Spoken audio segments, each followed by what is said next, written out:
thôi anh cho thuốc để đập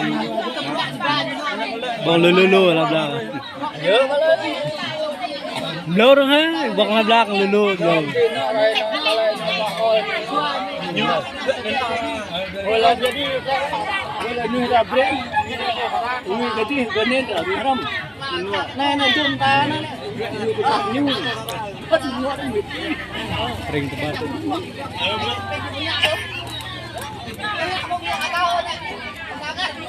beh bay nhầm hả bay nhầm hả